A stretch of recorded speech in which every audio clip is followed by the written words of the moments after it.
I'm 69 years old. I moved in with my son and daughter-in-law to help with my grandchildren. Every night, precisely at 4 o'clock, my son and daughter-in-law would go down to the basement and lock the door. One day, my curiosity got the better of me, and I peeked through the keyhole. What I saw in the darkness nearly made me pass out.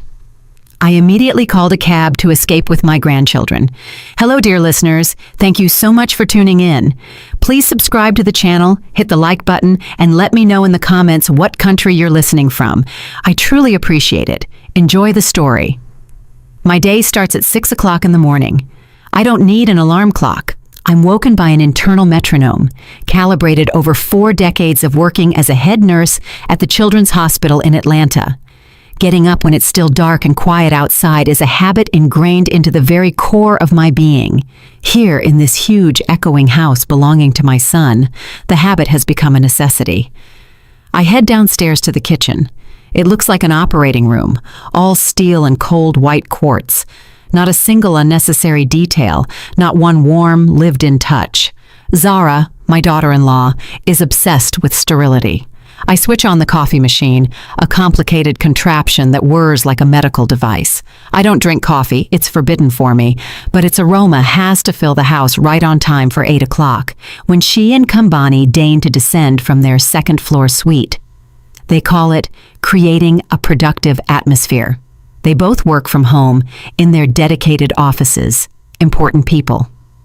While their coffee brews, I mix the batter for Jabari and Zola's pancakes. Jabari is 7. He's serious and thoughtful, like a little elder statesman. Zola is 5. She's pure, ringing joy, a ray of sunshine that keeps this house from completely freezing over. I'm here for them. For them, I sold my cozy 2-bedroom condo downtown, the one with windows overlooking the historic square. I gave them every penny, every single dollar, for the down payment on this suburban palace. Mama, this will be so much better, Kambani told me, hugging my shoulders.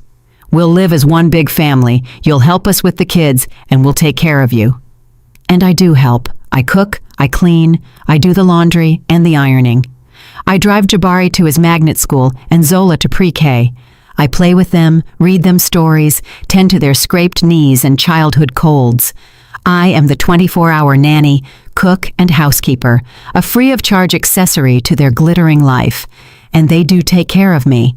Yes, I have my own room, small, on the first floor near the kitchen, so it's easier to get up in the mornings.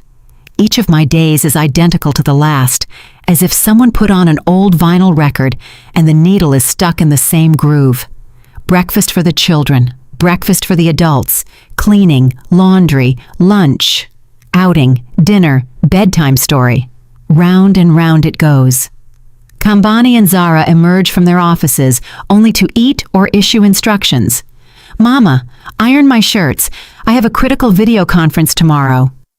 Jindayai Azizi, don't forget to order the water filters and get Zola a new sketch pad. She's filled up this one already. They don't ask, they inform. To them, I am a useful but inanimate piece of furniture. But there is one crack in this sterile, controlled routine.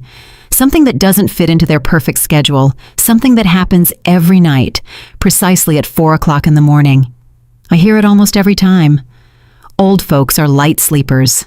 First, the squeak of their bedroom door upstairs. Then quiet, almost inaudible footsteps descending the staircase. They move in sync, like 2 conspirators. They pass my door, walk across the entire first floor, and stop at the heavy oak door leading to the basement. I hear the key turn in the lock, a heavy, dull clunk that sends a chill through my chest every single time. The door closes, and silence falls, only to be broken a few seconds later by a faint, monotonous humming. It sounds like some kind of machine is running down there, an air purifier or something similar. At first, I didn't pay it any mind. Young people have their quirks. Maybe Kambani set up a wine cellar, or Zara had a workshop. She was into complex polymer clay crafts. It's a storage area, Zara once tossed out when I asked what was in the basement. Old stuff, tools, don't worry about it. I didn't. I tried not to, but the nightly ritual repeated with frightening accuracy. Every single day at 4 o'clock, the clunk of the lock, the humming. Precisely at 7 o'clock in the morning, another clunk, and they come back up, always together.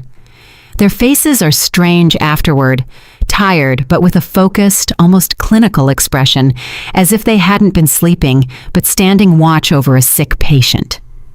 This inexplicable night vigil began to trouble me. What could they be doing in the basement for 3 hours every night? Why lock the door with such a heavy-duty lock? The anxiety grew slowly, like poison ivy twining around my heart. I fought off bad thoughts, blaming myself for being an overly suspicious senior, but I couldn't shake that cold, clammy feeling. Then, that night happened. It started with Jabari. Around 3:30 in the morning, he ran into my room, trembling, his eyes wide with terror. "Grandmama, I had a nightmare." I hugged him, pulled him close beside me, and stroked his closely cropped hair. He clung to me, a hot, frightened little bundle. I whispered comforting words, telling him a quiet story about a brave little chipmunk. Slowly his breathing evened out. He sniffled, falling asleep. I lay awake, listening to the measured ticking of the grandfather clock in the living room. And then it came. 4 o'clock. The door upstairs creaked, the soft footsteps. I froze, even stopped breathing. They passed my room. Their silhouettes momentarily blocked the sliver of light beneath my door. And then, there it was, the heavy final clunk of the basement door lock. This time, I couldn't take it. Something inside me snapped. A spring that had been holding back my curiosity and fear broke. It was an almost physical sensation, like being shoved from behind. Cautiously, so as not to wake Jabari, I slipped out from under the covers. On tiptoe, holding my breath, I crossed my room and carefully opened the door. The hallway was dark. Only the faint light of the nightlight from the living room cast long, ugly shadows of the furniture onto the floor. I moved toward the basement door. Each step echoed in my head. The floor beneath my feet was icy cold. Reaching the door, I paused. The humming was clearer here, and I caught a smell, faint, but painfully familiar. A scent impossible to mistake. It was the way hospital corridors smell. The smell of disinfection, antiseptic. My heart hammered somewhere in my throat, frantic and desperate. Why did the basement smell like a hospital? What was down there? A shiver ran through my entire body. I knelt down. The keyhole was old-fashioned, a large, clear aperture. Squeezing my eyes shut for a second, I gathered my courage and pressed my eye to the cold metal. At first, I saw only darkness. Then, my eye adjusted, and I began to make out shapes. The basement wasn't cluttered. On the contrary, it was frighteningly clean. And in the center of the room stood a hospital bed with metal side rails. Next to it, an IV stand, a clear bag of solution with a thin tube trailing down from it. Zara stood with her back to me by the bed. She was adjusting something on the IV drip system. Her movements were precise, measured, like a nurse's. And on the bed, covered up to the chin with a light blanket, lay a person. A figure, covered almost entirely. Suddenly, the person on the bed stirred and slowly turned their head in my direction. The light from the corner nightlight fell upon the face, and my world crashed down. Time stopped. Air froze in my lungs. I saw that face. I knew it. Every mole, the curve of the eyebrows, the line of the lips, all of it was burned into my memory, pale, gaunt, with shadows beneath the closed eyes, but undoubtedly hers. It was the face of my sister, Kima. My sister, whom my own son told me 5 years ago had died suddenly in the hospital from a ruptured aneurysm. I clamped a hand over my mouth to stop myself from screaming. An icy band squeezed my chest, forcing out the air, sucking out the life. My vision darkened. Kima was alive, here, in this basement. I staggered back from the door as if struck.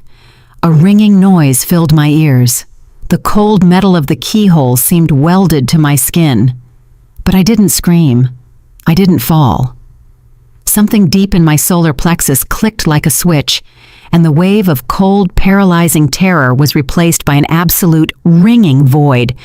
Panic is a luxury a head nurse can't afford when a life is on the line. And this was exactly that situation.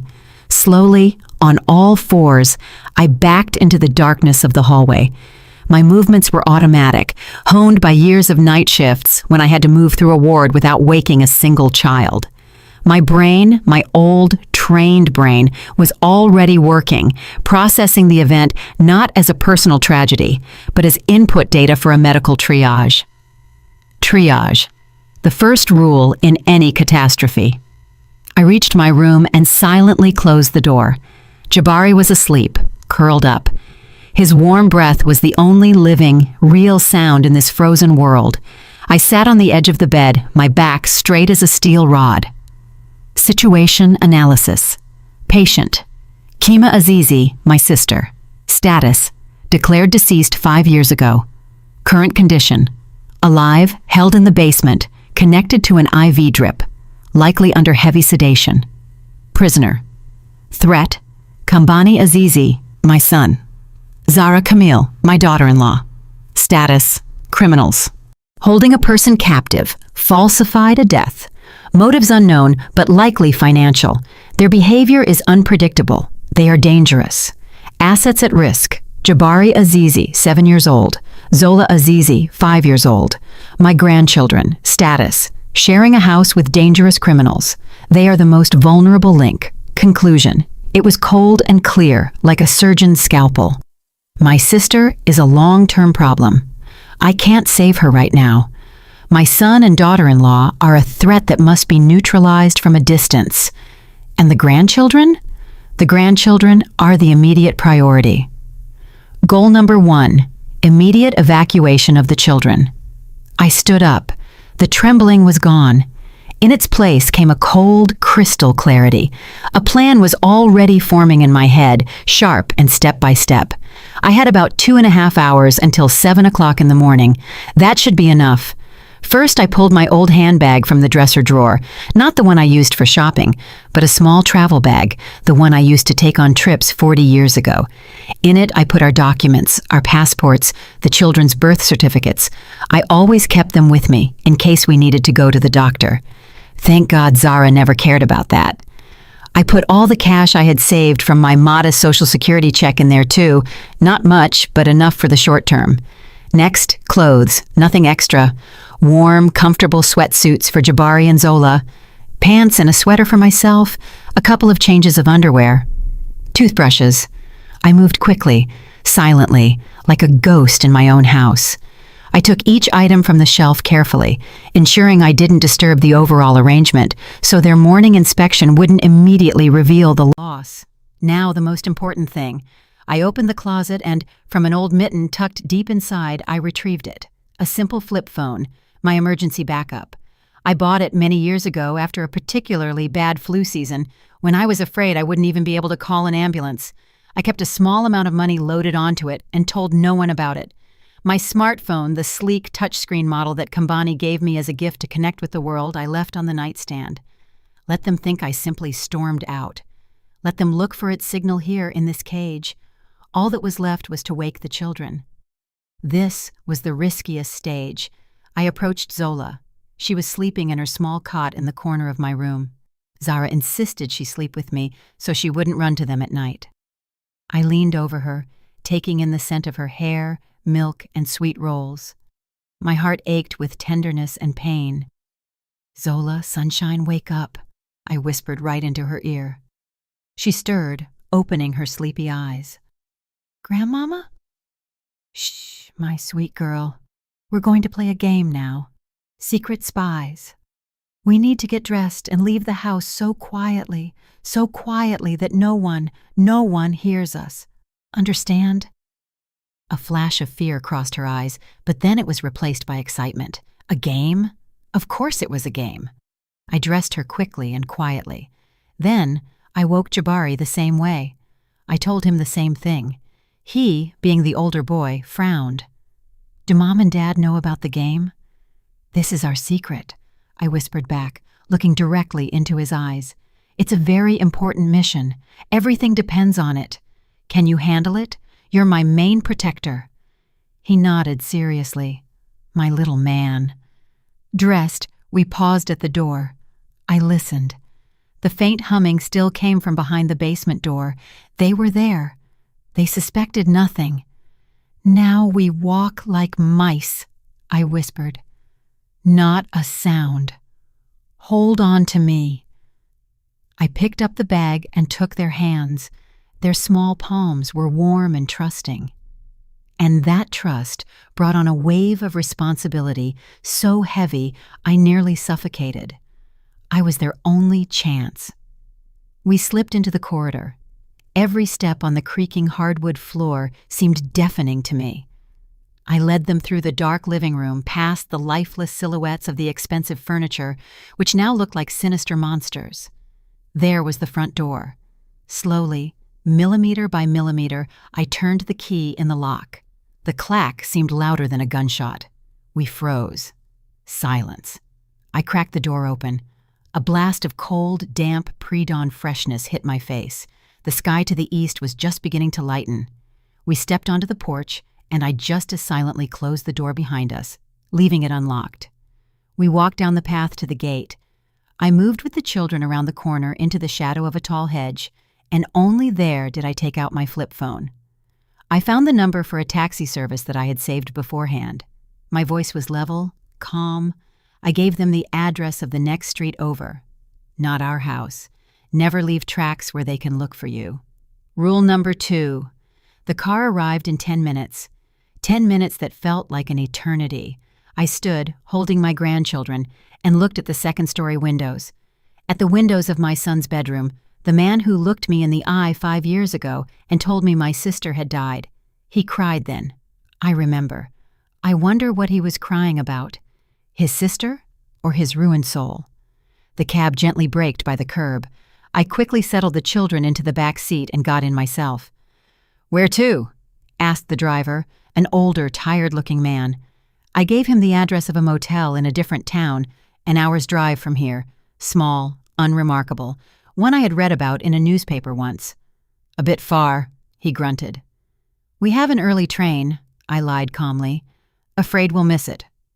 He nodded, and the car pulled away. I didn't look back. I looked only ahead at the road speeding beneath the wheels. Jabari and Zola, exhausted by the early start and the excitement, were already dozing on my shoulder. An hour later, we were there. I paid with cash, leaving a generous tip. The sleepy desk clerk gave me the key to a third-floor room. And finally, we were here. I locked the room door with every deadbolt. The room was simple, clean, 2 beds, a table, a window overlooking a quiet street. I undressed the children and put them in one bed. They fell asleep instantly, not even hearing my final whisper. I was alone. I sat on a chair by the window. The adrenaline that had propelled me forward all these hours began to recede. The first part of the plan was complete. The children were safe. But I knew this was just the beginning. The worst, the hardest part was yet to come. I looked at my sleeping grandchildren, and there was no fear or despair in me. Only a cold, ice-like fury and an absolute, unshakable resolve. You underestimated me, children. You thought I was a fragile, sentimental wreck, a compliant servant. But you forgot who I was. For 40 years, I saved children's lives. Now, I will save mine and my sister's. You started this war, and I will finish it. I stood up and approached the window.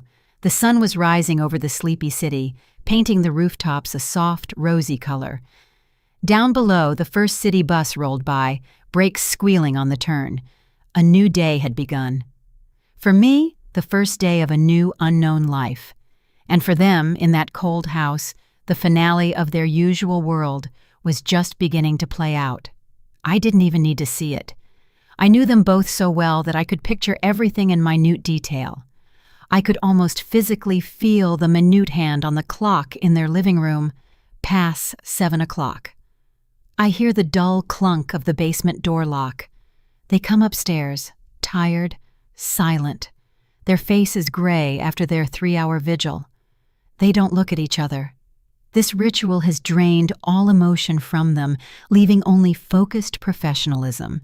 They go their separate ways to their bathrooms, 10 minutes for a shower, then they'll head down to the kitchen. And right here, their world, calibrated to the second, will crack for the first time. 8 o'clock. Kambani comes down first, as always. He hates waiting. He's already anticipating the aroma of freshly brewed coffee and a stack of hot pancakes that I always make for the kids, but which he never refuses. He walks into the kitchen and freezes in the doorway. Silence. That's the first thing that hits him. Not the peaceful, ringing silence of the early morning, but a dead, vacuum-sealed emptiness. The air doesn't smell of coffee, and no oil is sizzling on the stove. There's no sound of Zola upstairs in the nursery whining because she doesn't want to get up, or Jabari already messing with his Lego set. The house is silent, as if all the air, all the life, has been sucked out of it. I imagine him frowning. Irritation is his first reaction to any deviation from the norm. Where's Mom? Did she oversleep? Impossible. In all the time I've lived here, I haven't overslept once. At that moment, Zara descends. Unlike Kambani, she doesn't show emotion. She scans the space with a cold, evaluating gaze. The kitchen is empty. Silence. Her lips tighten into a thin, displeased line. Where is she? Kambani's voice sounds confused and petulant, like a child whose toy has been taken away. I have no idea, Zara snaps. There's no confusion in her voice, only cold, steely irritation, an inconvenience, a schedule disruption. They circle the house, first going upstairs, looking into the children's room. Empty. Neatly made beds. This surprises them. Usually the children leave a small hurricane in their wake. They check their own bedroom as if we could be hiding there. Stupid. Then they come downstairs and head toward me. The door to my room is slightly ajar. Kambani pushes it open. The bed is made, perfect order. My smartphone is on the nightstand. I know that phone will become their anchor, a point of reference in their shaky reality. Here it is, her phone. That means she couldn't have gone far, couldn't have called anyone. This calms them, turning the anxiety back into mere irritation. Is she out of her mind? Kambani almost shouts. Where could she have gone this early, and where are the kids? And then I almost hear Zara's calm voice, full of poisonous contempt. The old woman threw a tantrum. Something didn't please her again, decided to teach us a lesson. She goes to the nightstand, picks up my phone, and checks it. Of course, it's locked with a password they don't know, but the fact that it's here in the house tells them a lot. Or rather, it tells them exactly what they want to hear. She got upset, Zara continues, a sneer barely hidden in her voice. I probably asked her to vacuum in too sharp a tone yesterday. Old people get senile. They take offense at everything. She went for a walk with the children to show some backbone. Whatever. She'll be back by lunchtime when she gets hungry. Where would she go? Where would she go? This phrase is the quintessence of their attitude toward me. To them, I am a powerless creature, completely dependent on them. I have no money except my paltry Social Security. I have no home of my own. I have no friends they didn't approve of. I am locked in their world, in their house, and any rebellion from me is nothing more than a senior's caprice that they can simply wait out. They don't see a person in me, they see a function. And that function has failed, causing a vexing but temporary inconvenience. This is their main mistake. They judge me by the role they forced upon me. They forgot who I was. They don't see Jendeyai Azizi, who managed an entire department for 40 years, making decisions that held lives in the balance. They see a mother, a grandmother, an old woman, helpless and sentimental, and this blindness, this arrogant certainty in my dependence, is my ace in the hole. I imagine them discussing what to do next. Kambani, as always, panics. Maybe call the police. What if something happened? Zara's face, I'm sure, turns into an icy mask at that moment. The police in this house. The thought of it is unbearable for her. The thought that strangers in uniform might enter here, start asking questions, inspecting the premises, all the premises. "You're an idiot, Kambani," she hisses. "What would we tell them? That your pensioner mother went for a walk with the grandkids and didn't warn us? They'll laugh us out of the precinct, tell us to wait. And what if they start looking around here? Is that what you want?" The last question is like the crack of a whip. Kambani shrinks. Of course, he doesn't want that. He fears her. He fears exposure more than anything in the world. This house, this beautiful life, purchased at the price of monstrous betrayal, is his only accomplishment, and he will protect it at any cost, even the cost of his own mother. Their fear of the police is the wall that protects me. They've locked themselves in a cage. They cannot raise the alarm. They cannot file a missing person report. Any official investigation will inevitably lead to the basement, to their secret, to Kima, and they know it. So what do they decide? Nothing. They decide to wait. Zara will brew their coffee herself. They'll grab something from the fridge, sit down in their offices, and try to work, constantly glancing at the clock in the window. They will be gnawed by anger. Anger at me for disrupting their comfort, for making them feel uneasy. But not for a second will they entertain the thought that I left forever, that I know something. In their universe, that's impossible. The sun in my motel room rose higher. The children stirred in their sleep. Zola mumbled something, and Jabari hugged her. I looked at them, and the cold fury in me gave way to something else. A calm, focused strength. They gave me time. Their arrogance, their contempt, their certainty in my complete and unconditional surrender gave me the most valuable resource, a head start of a few hours. And for me, for head nurse Azizi, a few hours is an eternity. It is more than enough time to regroup, prepare the tools, and deliver the next blow, precise, measured, and absolutely unexpected. I took my old flip phone. My fingers didn't tremble. I found a number in the address book that I hadn't dialed in years. The number of a person who wasn't just a colleague, but a true friend. A person who now held a very high position. The time for waiting was over. The time for action had begun. I found the number in my address book. It was written in old, faded ink, but I knew it by heart. Dr. Cheikh Diop. Once he was just Cheek, a young resident who ran to me for advice. Now he was the administrator of an entire network of clinics. A big shot. But I knew that behind the expensive suit and important title, the same young man I taught how to place a catheter in a newborn was still alive. I was counting on that. The ringing felt like an eternity. The children were asleep. Outside the window, the city, strange and indifferent, was waking up. "Hello?" A deep, tired voice answered. The voice of a man who had been pulled away from something important. "Dr. Diop, hello? It's Jendai Azizi." A pause fell on the other end. I could hear him breathing. "Jendai Azizi, my goodness, it's been years. I'm happy to hear from you. Is everything all right?" His voice was a mix of surprise and polite caution. I understood him. An old colleague calling his personal number at the start of the workday. It usually doesn't mean anything good. "Things are not all right, Cheikh," I said evenly, trying to keep my voice from shaking. "I need your help and your word that this conversation stays between us." "Of course, Jendai Azizi. I'm listening." He was still speaking to me like an older woman who might need a consultation or a good hospital room, condescendingly and patronizingly. I took a deep breath. How could I tell him this? How could I clothe this madness, this nightmare, in words that wouldn't make him think I was crazy? "Cheek, I don't know where to start. I'm not home right now. I left with my grandchildren, away from my son Kambani." "I see," he drawled. "Family matters, Jendai Azizi. I sympathize, of course, but I'm not exactly the right specialist." "It's not about that," I interrupted him, not letting him finish. I couldn't let this conversation slide into domesticity. "Cheikh, this is about my sister, Kima." Another pause. this one longer, tenser.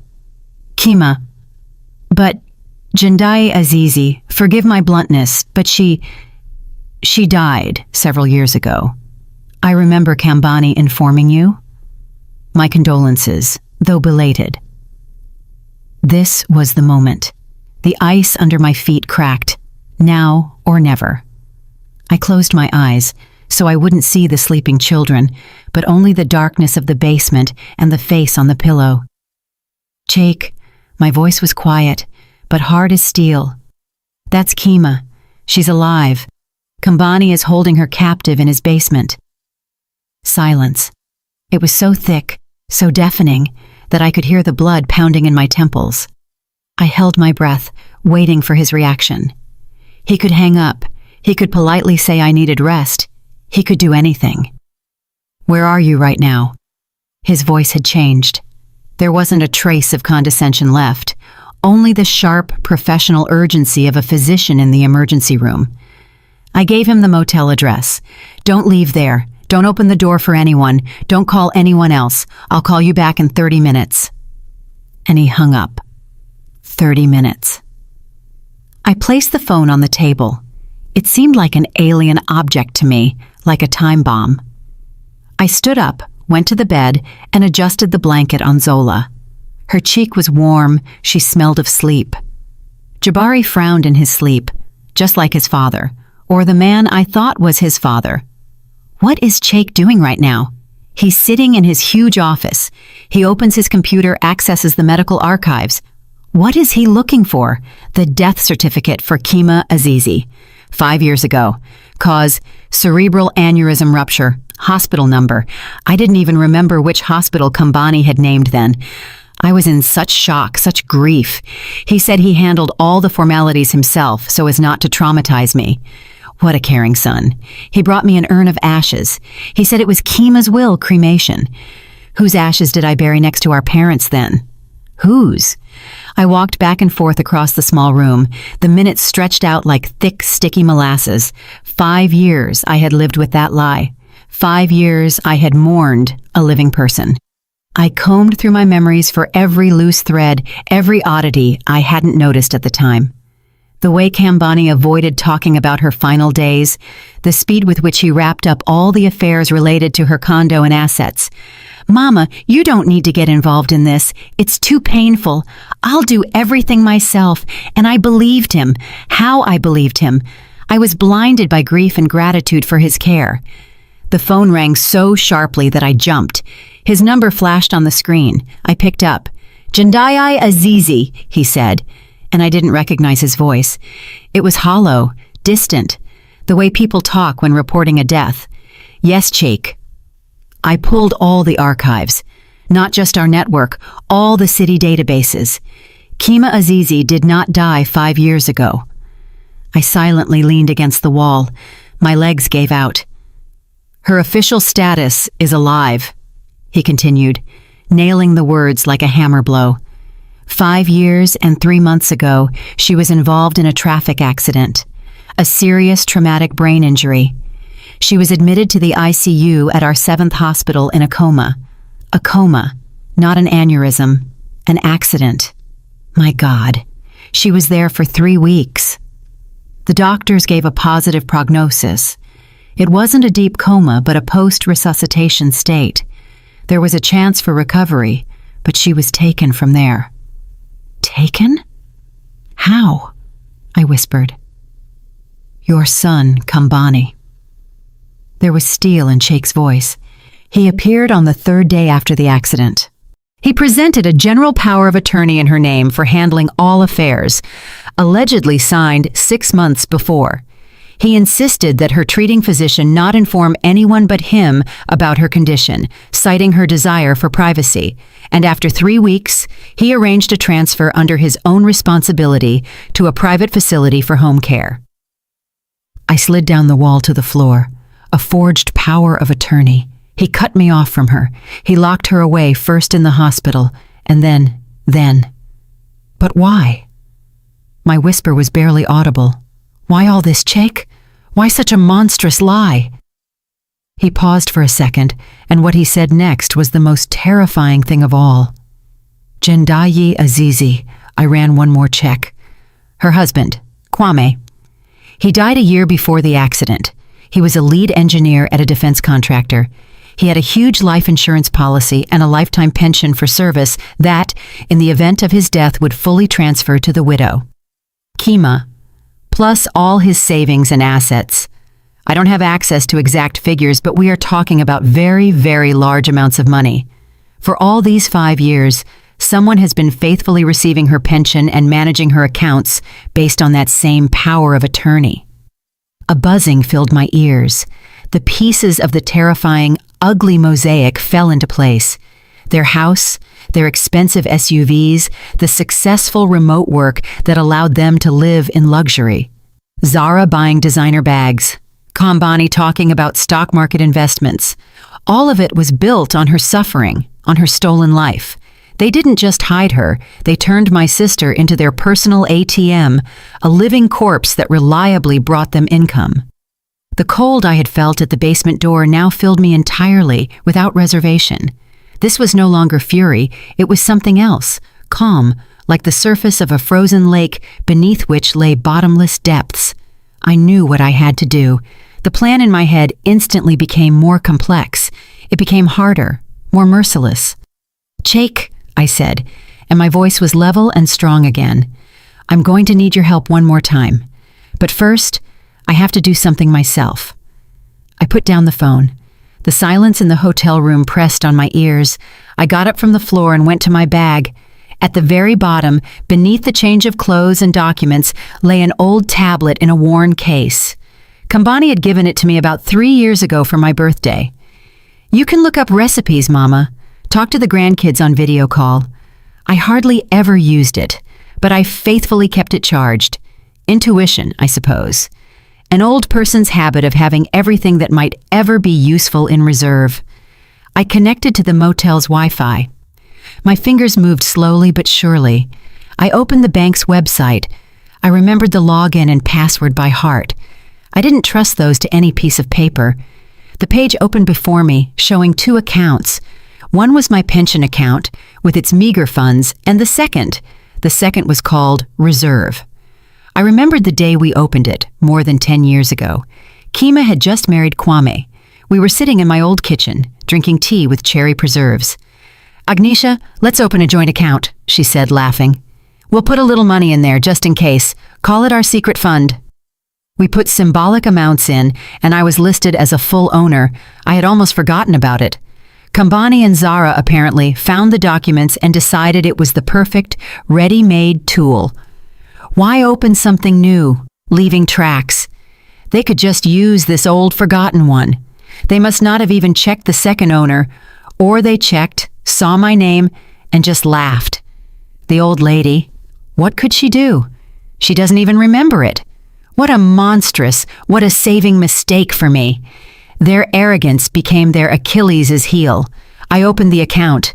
The amount I saw made me shut my eyes. The numbers danced before them. 6 zeros. It was a fortune. A whole fortune bled from my sister's life.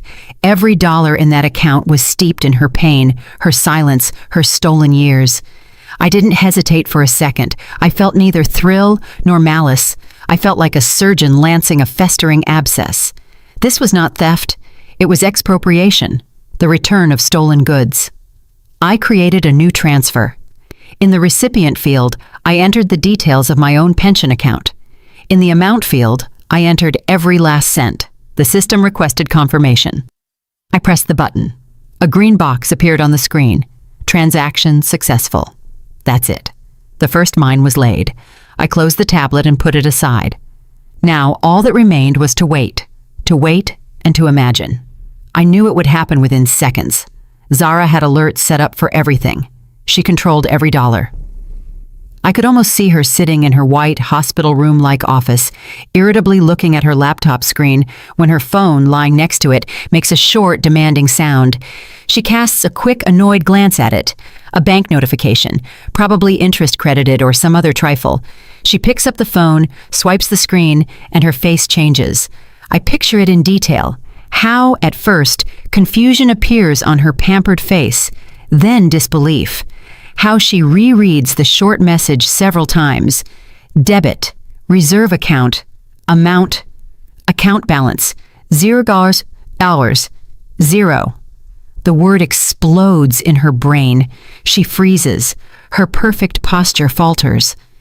The mask of the Ice Queen cracks, and beneath it, a predatory, ugly fury shows through. "Kambani!" Her scream cuts through the silence of their perfect home. It's not loud. It's piercing, like the shriek of a saw on metal. Kambani, I'm sure, rockets out of his chair in the adjacent office and bursts in, already frightened. He knows that tone. That tone means catastrophe. What? What is it? She doesn't answer. She just silently hands him the phone. He takes it, squints, reads, and I see the blood drain from his face, how his already weak features blur, losing shape. He starts to mumble something. Is this a mistake? The bank? I'll call them now. "Look at the recipient, you idiot," she hisses. He looks at the phone again, frantically scrolling through the transaction details, and finds the recipient. Jendai Azizi. At that moment, the sun goes out in their world. The realization crashes down on them like a concrete slab. This isn't a mistake. This isn't a system glitch. It's her, the old woman, the quiet, compliant, gray mouse living in the room near the kitchen. She didn't just leave. She struck a blow right at the heart of their prosperity. Panic gives way to fury. They start pacing the office. Kambani screams that I'm crazy, that I'm a thief. Zara is silent, but her silence is scarier than any screams. Her brain is working frantically, calculating options. How is this possible? How did she know? And what the hell do we do now? And at the very peak of their agony, when they are stunned, confused, and utterly disoriented, the second blow lands, the one I asked Cheek to deliver. In the silence of their home, the piercing trill of the doorbell rings out. They freeze. They never have visitors. All their communication with the outside world happens over the internet. Couriers leave packages at the gate. The sound of the doorbell in their house is a signal of invasion. They look at each other. The same animal fear is in their eyes. "Who is it? Don't open it," Kambani whispers. "And what?" Zara bites out, her face a white mask. "Are we going to sit and wait until they break the door down?" The bell rings again, insistently, demanding. Zara shoves Kambani in the back. "Go see who it is, and not one unnecessary word." He walks to the door on shaky legs. I know what he looks like now. A pathetic, frightened little boy caught stealing. He looks through the peephole. A man stands on the porch, unremarkable, in a severe dark suit with a folder in his hands. Not a courier, not a salesman. A government official. Kambani slowly opens the door. "Valery Igorovich Gorsky?" The man's voice is calm, colorless, bureaucratic. "Yes, yes." "My name is Agent Miles Washington. I represent the State Department of Regulatory Oversight for Patient Status. We received an anonymous report that citizen Kima Azizi, who requires urgent medical examination, may be at this address. I am authorized to conduct an inspection of her living conditions." Every word from this man is a hammer blow pounding the lid of their coffin. He names her name, Kima. He speaks of an anonymous report. He demands an inspection. I imagine Kambani freezing, clutching the doorknob, and Zara standing motionless in the shadows of the hallway behind him. They are caught. The money is gone. Authority stands at the threshold. In the basement is the living proof of their crime. Checkmate. In 2 moves. I knew they would run. It was the only way out. Their animal instinct for self-preservation left them. To stay means immediate exposure. It means Agent Washington will enter, go down to the basement, and see everything with his own eyes. He will call the police, the ambulance. An investigation will begin. Therefore, they will run, abandoning everything. The house, the expensive furniture, their offices, and my sister. They will leave her there as an unnecessary, incriminating piece of evidence, hoping that this will somehow mitigate their guilt. I could almost hear their panicked whispers after Kambani slammed the door in the official's face. "We're leaving, now, out the back door," Zara's hiss. "Where? What are we going to do?" Kambani's whimper. "Find her! Get the money back! That's all that matters now! She couldn't have gone far!" They will slip out of the house like rats from a sinking ship, get into their expensive car. And where will they go? They'll think frantically, desperately. How could she pay for a motel? Cash, perhaps, but she only had a little. What else? A card, my pension card. That was my third mine, planted early this morning. I didn't pay for the room with cash, but with my card.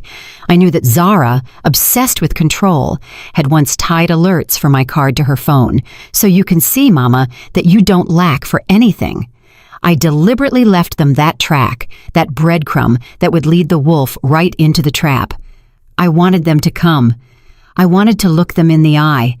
This conversation had to happen. The children were already awake. I washed their faces, fed them the bagels I bought downstairs at the buffet. They were quiet, sensing that their familiar world had crumbled. Jabari sat on the bed, concentrating on building something out of pillows. Zola was coloring in her sketch pad. I sat beside her and hugged her. "Grandmama, when are we going home?" she asked, not looking up. "Soon, my sunshine. We'll have a new home soon, much better than the old one." And at that moment, a furious pounding started on the room door. Not a knock, but fists hammering, violently, forcefully. Zola jumped and clung to me. Jabari froze with his pillow in his hands. I knew who it was. I slowly stood up, straightened my sweater, and walked to the door. I looked through the peephole, the faces of my son and his wife, distorted by rage. They found me. I turned the key. The door flew open so fast it slammed against the wall. They burst into the room like a natural disaster. Zara was in front. Her face, usually so composed and polished, was twisted into a hideous mask of anger. Her eyes shot daggers. She looked like a fury. Kambani shuffled behind her, pale, limp, with wet eyes and trembling lips. "You old witch!" Zara spat. Her voice broke into a shriek. She took a step toward me, but I didn't back down. I just stood there, staring straight into her eyes. "You ruined everything! You destroyed us! Do you even understand what you've done?" The children behind me started to cry. Jabari ran up and gripped my skirt. "Mom, please, don't," Kambani started, but his voice was drowned out by the torrent of her rage. "Shut up, you weakling!" she snarled at him without turning her head. "This is all you, your family. I told you she'd only cause trouble." She turned back to me. Her chest was heaving. "Where is the money? You took all the money? Give it back right now, do you hear me, you senile old woman? That's not your money." I remained silent. I just looked at her, and my calmness, my silence, enraged her even more. She wasn't used to this. She was used to me lowering my eyes, to me making excuses, to me trying to please her. Now, an unsubmissive servant, a granite wall, stood before her. Finally, Kambani spoke. He collapsed to his knees in front of me, right on the dirty motel carpet. He was crying, smearing tears across his face like a small child. "Mama, Mommy, I'm sorry. Please forgive me. It was all her. She made me do it. I didn't want to. I swear I didn't want to. She came up with everything. Auntie Kima, the power of attorney, the accounts. She said it would be better, that it was her money by right because she was taking care of her. I had no choice, Mama." He sobbed, clinging to my legs. A pathetic, weak, spineless man. In that second, I felt nothing for him. No hatred, no pity, only emptiness. It was as if a complete stranger was before me. My son died. He died 5 years ago, the day he brought me an urn with a stranger's ashes. I carefully pulled my leg free from his grasp, stepped over him as if he were an obstacle, and stood directly in front of Zara, shielding the children. And then I spoke. My voice rang out in that small room, unexpectedly loud and clear. It was calm, deadly calm. "That is my sister's money, Zara," I said, looking her in the eye. Not yours. She is my sister, and you turned her into a ghost, a living ATM to pay for your worthless life. Her face contorted. What do you understand? We cared for her. We gave her care she never would have dreamed of in a state hospital. She's a vegetable. She doesn't need that money anyway. She needed family, I cut in. She needed me. And you forged documents to cut me off from her so no one would know she was alive. I worked as a nurse for 40 years, Zara. I know what medical records look like. I know medical ethics. I know what a coma is and what a post-resuscitation state is. I know everything you did. And now, it's not just me who knows. I paused. Now the police know too. I delivered the last words slowly, emphatically. I saw the fear flicker in her eyes, real, animal fear. She understood that this was the end, that the official at their doorstep wasn't a coincidence, that it was part of a plan, my plan. Her gaze darted around the room, searching for an exit, for salvation. And it didn't stop on me or on the sobbing Kambani. It stopped on the children. Something changed in her eyes.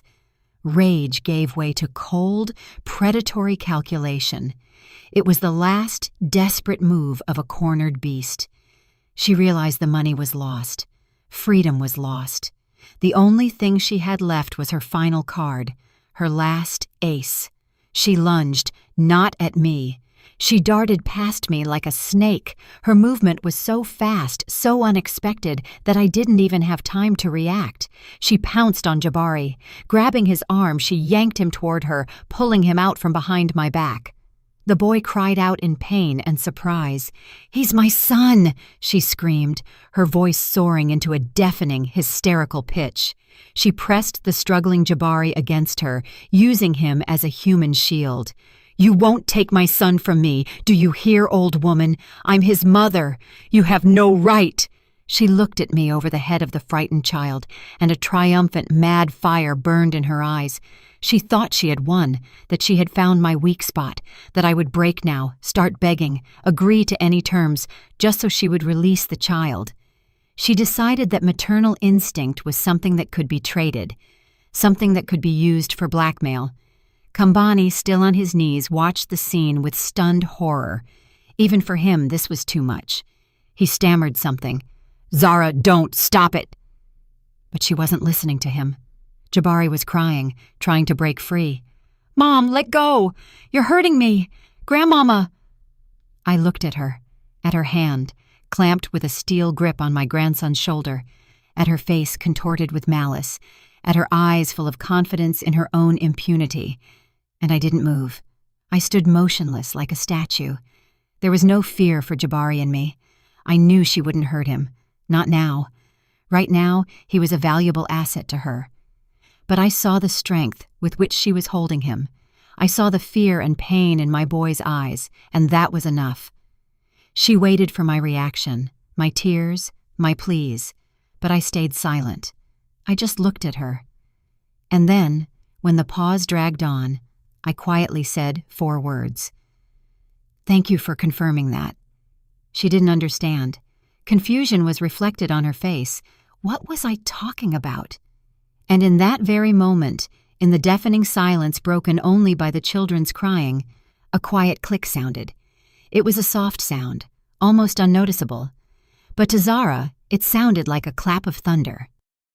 The door to the adjoining room, the one that had always been locked and led to the room next door, slowly opened.